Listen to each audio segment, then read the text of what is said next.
Hola, ¿cómo están? En esta oportunidad les voy a hablar de cómo prescribir actividad física. Esta es una clase nueva, así que espero que les guste y espero que les sea útil. ¿Por qué este tema es tan importante? La actividad física es, junto a la alimentación, el descanso nocturno, la presencia de proyectos en la vida y el fomento de los vínculos interpersonales, uno de los pilares para el mantenimiento de la salud. Y se sabe que es una de las acciones que más beneficios trae para distintas enfermedades. Se recomienda en forma cotidiana en las consultas médicas y, como cualquier prescripción médica, tiene efectos adversos y contraindicaciones. Y hay que saber indicarla porque hay que saber su posología, su frecuencia, es decir, se debe indicar como se indica una medicación. Y esta es la pregunta: ¿qué ejercicio hago, doctor? ¿Qué actividad física puedo hacer? Y generalmente lo que por lo menos se escucha es que los médicos prescriben bicicleta, pileta, pilates. Es decir, y bueno, un poco de bicicleta, haga pileta, si te duele la cintura haga pileta, o pilates, o a lo sumo caminata. Y hasta ahí llega la prescripción médica en la habitualidad de las consultas diarias, y eso es lo que no tiene que ocurrir. Entonces, antes de hablar de la prescripción en sí, vamos a hacer alguna revisión de algunos conceptos. Primer concepto: adaptación fisiológica. Los seres vivos tienen una capacidad para adaptarse a distintos estímulos y así sobrevivir. Esa capacidad de adaptación es muy importante en la actividad física.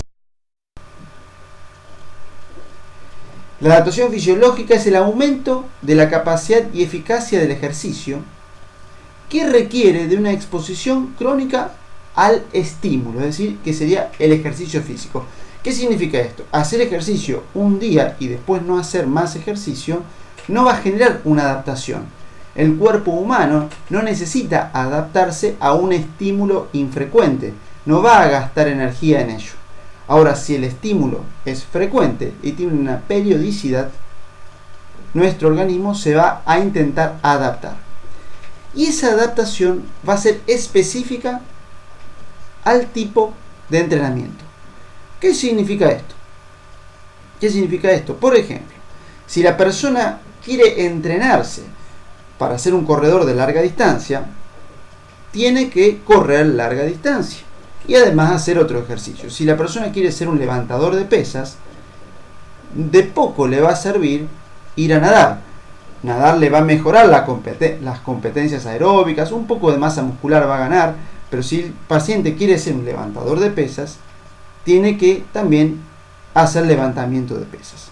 Entonces, el cuerpo se va a adaptar al ejercicio específico, al entrenamiento específico. Otros conceptos a revisar son la fuerza, la potencia y la resistencia.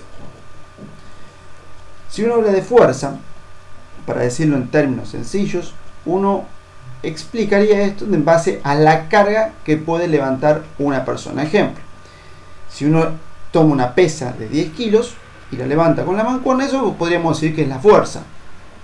La potencia implica la fuerza por la velocidad.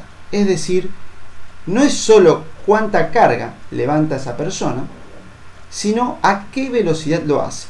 Y va a tener mayor potencia aquella persona que haga el mismo gesto a mayor velocidad. Y esta potencia es más útil que la fuerza en la mayoría de los deportes, por ejemplo.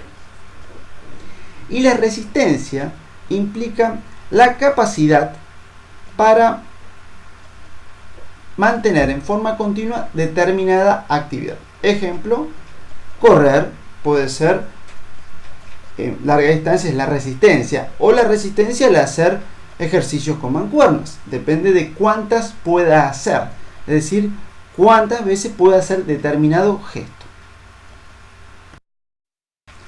¿De qué depende la fuerza muscular o el aumento de la fuerza muscular? Y generalmente el aumento de la fuerza muscular va a depender de dos factores principales. Uno de ellos es el control neuronal y el otro es el tamaño muscular o hipertrofia. El control neuronal, que sería el mejor control motor, ocurre en las primeras 8 a 10 semanas de entrenamiento. Es decir, al principio no va a haber hipertrofia, sino que lo que va a existir una mejor coordinación y más reclutamiento de unidades motoras adicionales, disminución de la inhibición autógena, disminución de la coactivación agonista-antagonista y adaptación de la placa neuromuscular. Es decir, no va a haber aumento de la fuerza, pero el músculo se va a volver más eficiente. Si uno quiere desarrollar hipertrofia, tiene que tener un entrenamiento continuado y pasar las 10 semanas de entrenamiento por lo menos. Y ahí va a aumentar la masa muscular. Entonces también podríamos decir que el entrenamiento es el sometimiento del individuo a cierta actividad física en forma programada y controlada. Y uno habla de entrenamiento contra resistencia, que lo que uno busca es ganar fuerza. Uno puede tener un entrenamiento de velocidad, que generalmente se le llama, algunos le llaman también anaeróbico. Otro podemos hablar de entrenamiento de resistencia, generalmente algunos también le llaman aeróbico. En esto hay diferentes formas de llamarlo. De resistencia sería el mantenimiento de una actividad en forma continua o sostenida. Y después uno podría hablar de un entrenamiento de tipo continuo y de un entrenamiento de tipo interválico o intervalado. Un entrenamiento de tipo continuo sería, por ejemplo, una carrera continua o nadar en forma continua o caminar en la cinta en forma continua o andar en bicicleta en forma continua. Un entrenamiento intervalado implica una parte donde se hace un entrenamiento que puede ser de mediana o alta intensidad con descansos, lo cual permite algunos beneficios, como a veces reducción de las lesiones que puede generar un entrenamiento continuo y desarrollar, por ejemplo, en cuanto a la carrera, una mejor biomecánica cuando uno hace la carrera a mayor intensidad. Después vamos a hablar bien qué sería esto de la intensidad. Es decir, entrenamiento continuo, entrenamiento intervalado. Y muchos ciclos de entrenamiento incluyen días de entrenamiento continuo y días de entrenamiento intervalado para no desgastarse y para mejorar las competencias de las distintas formas del fitness a nivel general. Por ejemplo, si uno quisiera entrenar fuerza, lo clásico, esto como para dar un ejemplo, es pocas repeticiones y alta resistencia. Y un ejemplo de lo que más se ve en los libros, ejemplo el libro de Wilmore, habla que uno debería hacer, por ejemplo, un curl de bíceps o entrenamiento que sentadilla entre 8 y 12 repeticiones, entre 3 y 6 series de estas repeticiones, con un máximo de 10 a 15 series. Y entre las series, una recuperación que no tenga más de 90 segundos, pero tampoco que tenga menos de 60 y algunos autores dicen menos de 30. ¿Y eso por qué? Porque el intervalo entre las series es muy breve, no le da tiempo a la recuperación, entonces la persona no va a poder cargar lo suficiente y el estímulo va a ser insuficiente en la próxima serie. Y si el espacio entre serie y serie es muy largo, ya la vasodilatación de los músculos y la preparación y el calentamiento se reduce y también reduce la eficiencia. Esto es un ejemplo, ¿sí? Esto es un ejemplo. ¿Y cómo empezar? Bueno, uno puede empezar a un 40% de la repetición máxima, de la fuerza máxima que una persona puede hacer a una R, con una repetición, o puede empezar con un poco más y después ir aumentando en forma progresiva. Algunos conceptos que son bastante conocidos, pero por las dudas los voy a mencionar, son lo que se llama cadenas de movimiento, cadenas cinéticas de movimiento. Tenemos dos tipos principales: cadena cinética abierta y cerrada. La cadena cinética cerrada, como muestra en la figura, podría ser una sentadilla, en la cual el extremo y las piernas están apoyadas en el piso, y este tipo de ejercicio permite una mayor propiocepción. Muchos ejercicios funcionales trabajan en cadena cerrada. Cadena cinética abierta, ejemplo, hacer un curl de bíceps, una flexión de codo con mancuerna, implica que la mano que sostiene la mancuerna está libre, y este tipo de ejercicios, además de la fuerza, generan por ahí un mayor coordinación. Eso a nivel general. Lo ideal muchas veces es entrenar tanto en cadena cinética cerrada como en cadena cinética abierta. También es bueno recordar la contracción isométrica, que es mantenimiento de la contracción sin movimiento, como se ve en la figura. Esto también puede ser cuando uno hace planchas o planchas laterales. La contracción concéntrica es cuando se acerca uno extremo al otro, ejemplo la flexión de codo. Y la contracción excéntrica, que sería la extensión de codo, en este caso, en la cual se alejan los puntos y que evita que, en este caso, la pesa se caiga si uno ve la imagen. Ejemplo, para las tendinopatías se prefieren los ejercicios en excéntrica. Y generalmente lo ideal es que los ejercicios trabajen concéntrico y excéntrico a la vez, y también que trabajen isométricos. También, en este caso, lo que vamos a mostrar son los ejercicios que se llaman monoarticulares. Como por ejemplo, en este caso, una extensión de rodilla con cuadricera. Si bien el cuádriceps tiene 4 fascículos, vasto interno, vasto externo, crural y el recto anterior, los primeros 3 que he mencionado son músculos monoarticulares, el último es un músculo biarticular.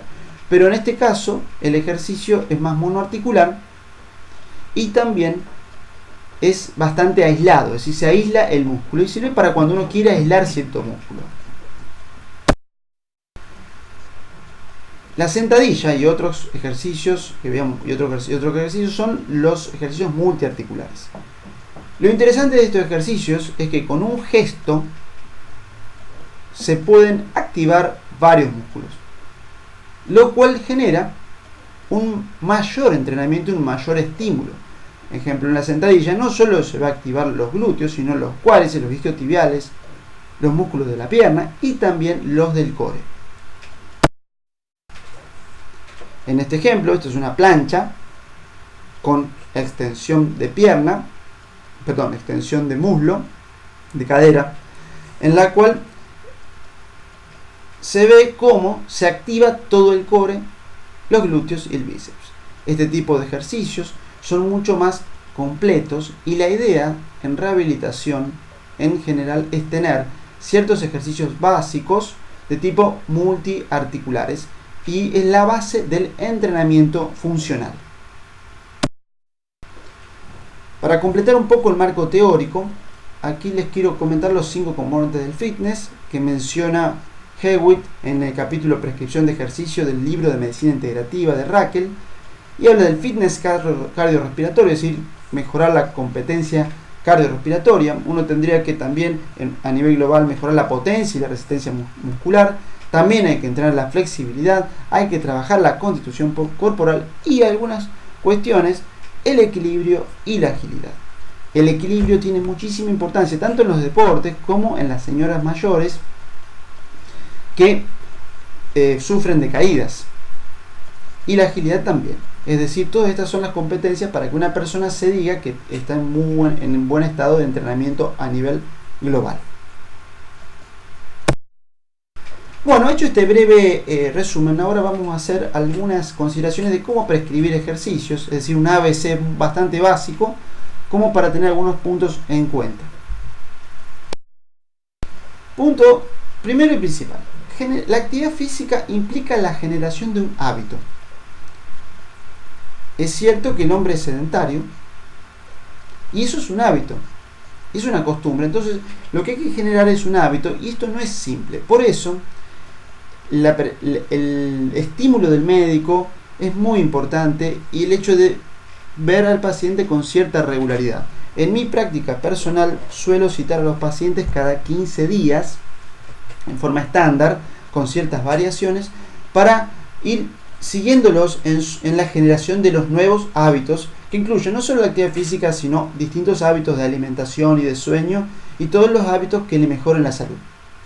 Una vez que el hábito y se repite, se puede generar la rutina y esto ya va a reducir la cantidad de la energía para generar el esfuerzo. Una vez que se convirtió en rutina, ya no hay un esfuerzo en hacer esa actividad. Y eso es lo que nosotros queremos hacer. Hay muchísimo escrito sobre hábitos. Lo que nosotros tenemos que lograr, por ejemplo, es acá el punto 4, es crear un ritual. Que este hábito de la actividad física forme parte del individuo, como si fuese levantarse, como si fuese comer, como es ir a dormir. Entonces tenemos que lograr que sea un ritual y que tenga un horario para hacer este ritual. Y esto también es muy importante. Cuanto más se repita una actividad, más probable es que se forme un hábito y que se vuelva a repetir. ¿Cuál es la mejor acción para que una persona vuelva a repetir una determinada acción, por así decirlo? Es que comience a hacerlo. Es decir, ¿qué es lo que hay que decirle? ¿Qué es lo que yo les digo a mis pacientes en la consulta? Bueno, empiece. ¿Cuándo empiece? Bueno, empiece mañana. Y lo que hago, y es una cuestión personal, hablo con el profesor de gimnasia y le digo, mire, lo va a esperar el profesor de gimnasia en tal lugar. Y delante del paciente le mando un mensaje para de alguna forma comprometerlo. Y lo que les digo es lo siguiente, pruebe, aunque sea una o dos veces. Después, si no le gusta, deje y me cuenta por qué dejó. Generalmente de esta forma logro que venzan la resistencia, que es lo más difícil. Por supuesto, antes de empezar, es muy bueno tener en cuenta una evaluación cardiovascular mínima dependiendo del tipo de entrenamiento. Si la persona va a hacer algún entrenamiento muy suave, a lo mejor no va a necesitar esa evaluación cardiovascular. Si lo único que va a hacer es isométricos con una camilla de pilates muy suave, hablado con el profesor, se puede ver. Pero si la persona va a hacer un entrenamiento de mediana o de alta intensidad, una evaluación cardiovascular con una probable prueba de ergometría es importante. El otro punto importante es la adecuación. ¿Sí? La adecuación implica elegir cuál es el mejor ejercicio para esta persona. Y para ello hay que tener en cuenta diferentes factores. Primero, ¿quién es el paciente? ¿Quién es esta persona que nos consulta? Esto es muy importante. Y eso, en un punto, tiene que ver un poco con el escenario, de dónde viene. Hay cierta, es decir, si la persona viene de un nivel socioeconómico muy bajo, con poco recurso económico, yo no lo puedo enviar a hacer actividad física a un lugar que le genera un gasto económico muy alto, o que tiene que tomarse un taxi cada vez que va y eso le genera un costo económico muy alto. Siempre hablando de personas que no tengan un traslado por certificado de discapacidad, ¿no? Es decir, tener en cuenta es el escenario, es decir, quién es, dónde está y qué es lo que tengo cerca o qué es lo que puede hacer de acuerdo a todo esto, y también qué es lo que le gusta o que elija dentro de las posibilidades. El otro punto importante es conocer el terreno. El terreno se le llama a las comorbilidades, es decir, hay que ver qué tipo de paciente tenemos en cuanto a sus comorbilidades.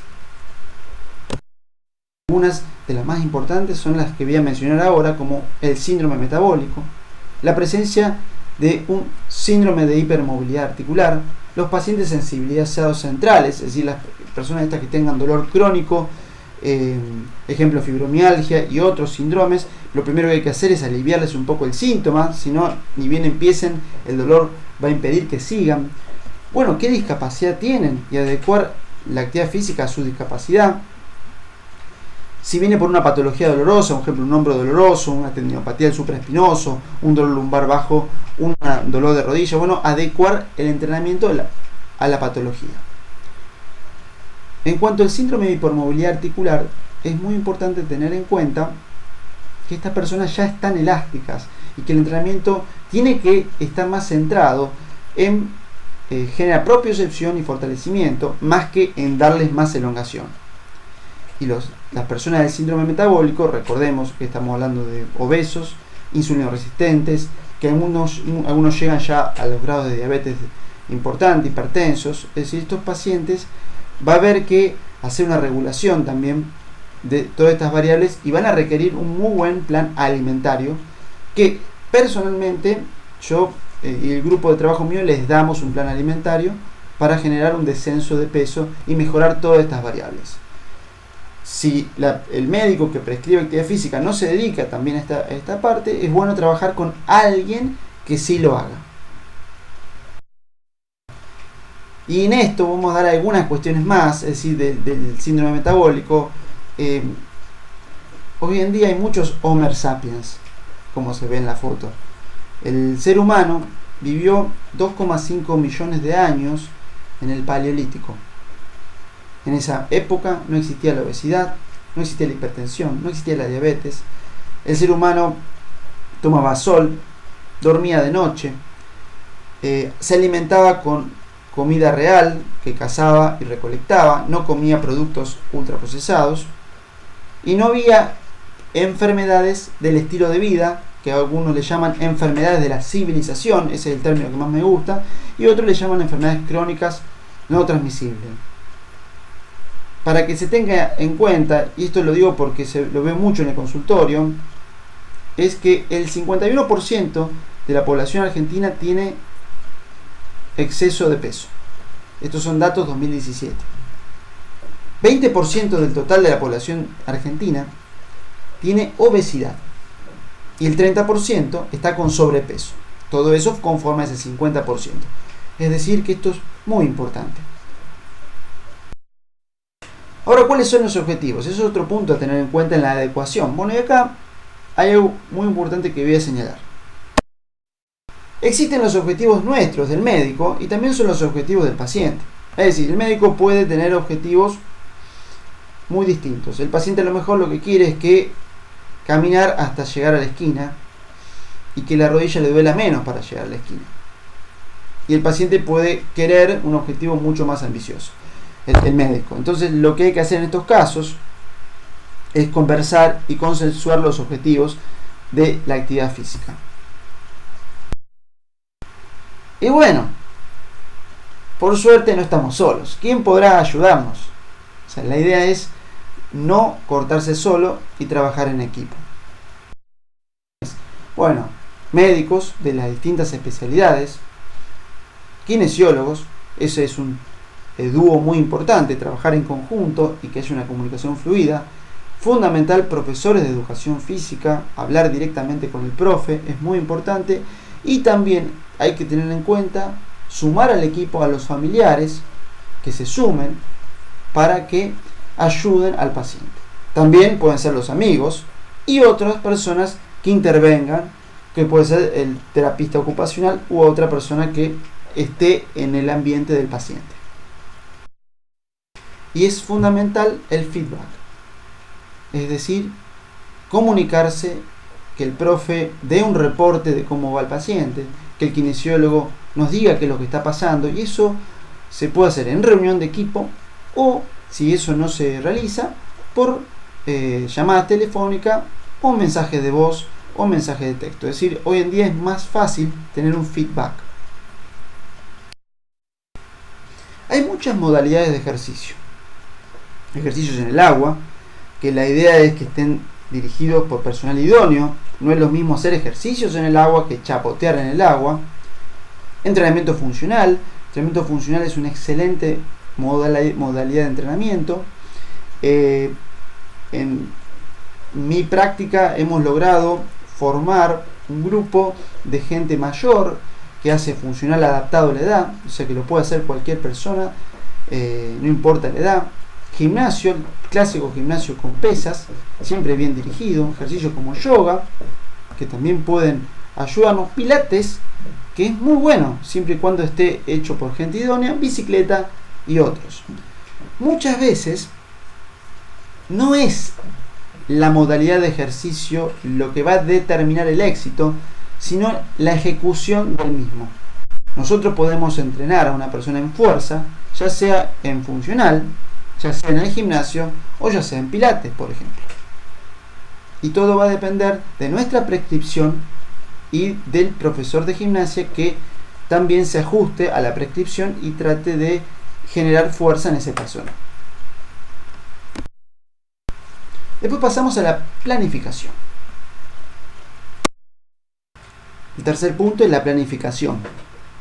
En ello hay que tener en cuenta el volumen de entrenamiento, que es la carga total del entrenamiento en un determinado tiempo. Y va a depender de las series, de las repeticiones y la frecuencia con que estos entrenamientos se vayan dando. Podemos tener mayor volumen de entrenamiento, menor volumen del entrenamiento. Y de acuerdo a ello va a depender también los resultados. Si el volumen del entrenamiento es muy bajo, no va a progresar el paciente. Y si es muy alto, es probable que caigamos en un sobreentrenamiento y aparezcan las lesiones. El otro punto es la intensidad. Y este término trae bastante confusión, porque cuando uno lee distinta literatura, se confunden a veces los términos. Entonces, la definición que más me pareció más simple es un parámetro que mide el esfuerzo físico.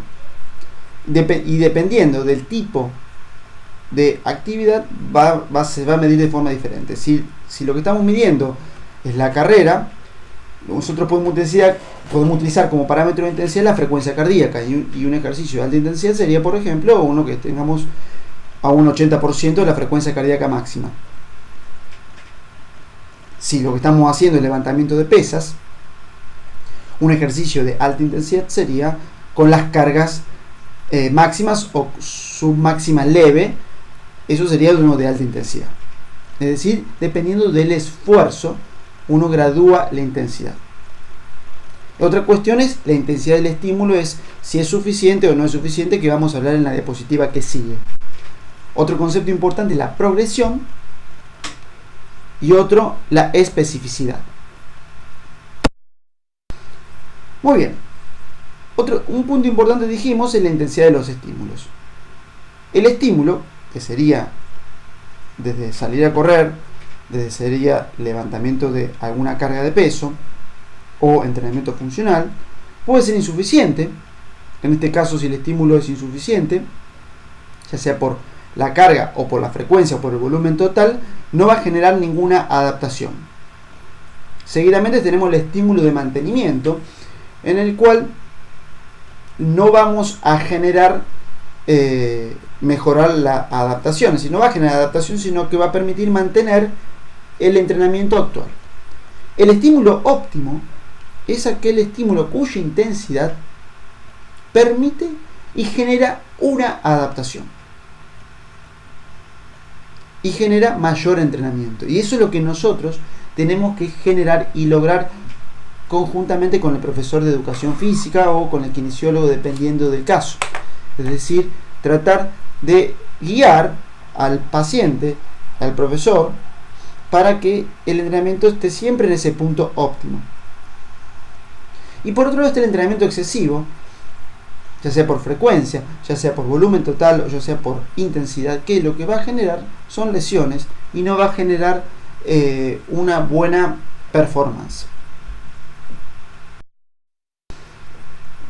En cuanto a esto, hay un concepto que es muy importante, que es el de la supercompensación o sobrecompensación, dependiendo de los distintos autores. Cuando la persona hace un entrenamiento, ejemplo pesas, ejemplo salir a correr, cualquier tipo de entrenamiento, el periodo siguiente al entrenamiento aparece una parte que se llama fatiga muscular. Después, por ejemplo, al día siguiente está en la fase de recuperación, y después, más posteriormente, aparece la sobrecompensación.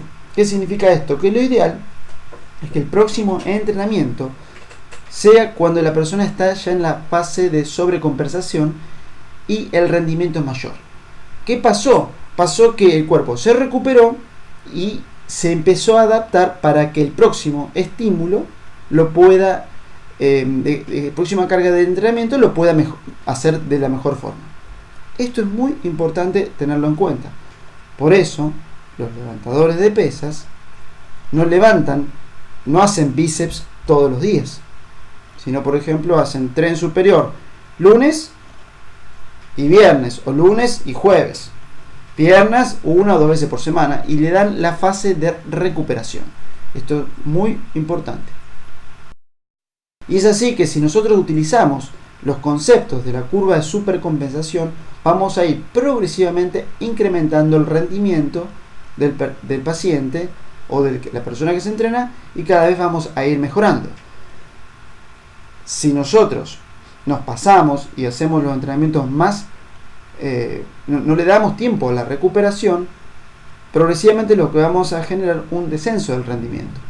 Y si no utilizamos esa curva de sobrecompensación, podemos tener ni en descenso ni en incremento en el mantenimiento del rendimiento. Entonces, un concepto bastante interesante, y lo ideal es entrenar con la cabeza, entrenar pensando. A veces más no es mejor, a veces menos es más. Un concepto muy importante es la progresión. ¿Qué significa esto?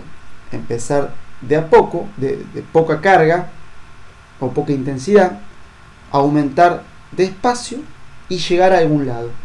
Más o menos similar a la prescripción de los opioides, que uno empieza a dosis baja, va subiendo de a poco, pero tiene que llegar a algún lado. Es decir, hay que aumentar las cargas. En este sentido voy a dar un ejemplo muy de la vida cotidiana. Las abuelas quieren levantar al nieto. El nieto habitualmente pesa, pongamos un peso de 10 kilos o 12 kilos. Y la señora decide que va a ir a entrenar. Bueno, si la persona va a entrenar y hace entrenamiento de bíceps o flexión de codo, es decir, bíceps con 1 kilo, y no sube las cargas de a poco, y no hace alguna sentadilla, no hace un peso muerto, y va aumentando las cargas, nunca va a tener entrenamiento adecuado para levantar al nieto.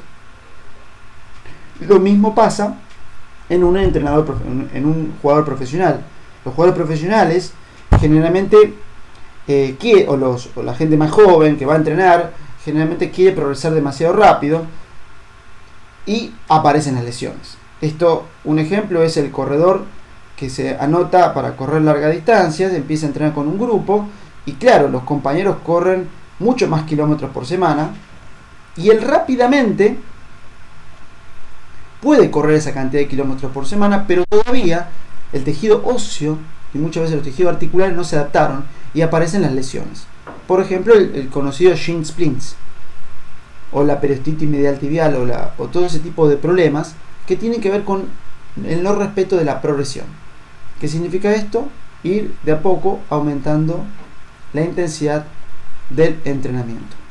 Y eso requiere disciplina, requiere constancia. Y esto hay que explicárselo a los pacientes. Otro ejemplo que hay que mencionar, que es muy interesante, son aquellas personas que les gusta jugar al fútbol el fin de semana y no entrenan en la semana. Entonces van a jugar el fin de semana y no entrenan. Entonces el fin de semana juegan la Champions League o creen eso y tienen lesiones por no hacer un entrenamiento progresivo y un entrenamiento con cierta frecuencia que impide este problema. Otra cuestión que ya he mencionado, pero lo vamos a repetir, es la especificidad. Es decir, en la imagen se ve a alguien haciendo lo que se llama escalerita, que es un entrenamiento de coordinación principalmente.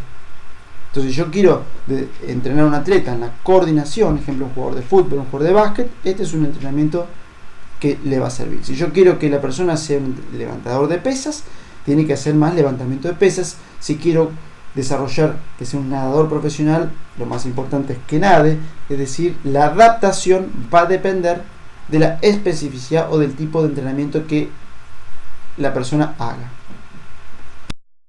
Finalmente, otro punto importante es la técnica. Y acá hay que hacer hincapié en la calidad de los movimientos. Y en esto es muy importante el profesor de educación física o el kinesiólogo, que controlen que antes de aumentar las cargas, que antes de aumentar la intensidad, se vayan haciendo buenos patrones de movimiento, patrones seguros de movimiento, y una vez mejorada la calidad del movimiento, tener una buena técnica e ir subiendo las cargas en forma progresiva. Y esto lleva su tiempo, porque se requiere generar un engrama motor. Finalmente, por más que nosotros indiquemos un plan de entrenamiento, los profesores ejecuten el plan de entrenamiento, hay que saber que no todas las personas tenemos la misma capacidad para hacer un determinado entrenamiento. Es decir, somos todos diferentes. Hay personas que con el mismo entrenamiento se vuelven campeones y otras que con el mismo entrenamiento no progresan lo suficiente. Por eso, finalmente es muy importante reconocer esa individualidad y ajustar el entrenamiento al individuo. Y esto va ya sea para una persona con una discapacidad importante, como puede ser una ACV, o como para un deportista profesional.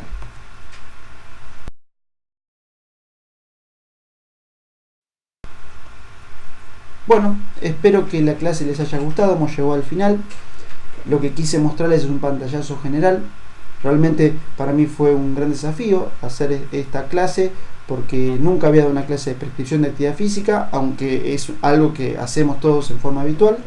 Y para más preguntas, o si quieren material de donde saqué todas las láminas o algún artículo que quieran, yo les puedo enviar, me escriben al correo y con gusto les voy a responder. Bueno, un saludo para todos, espero que les haya gustado.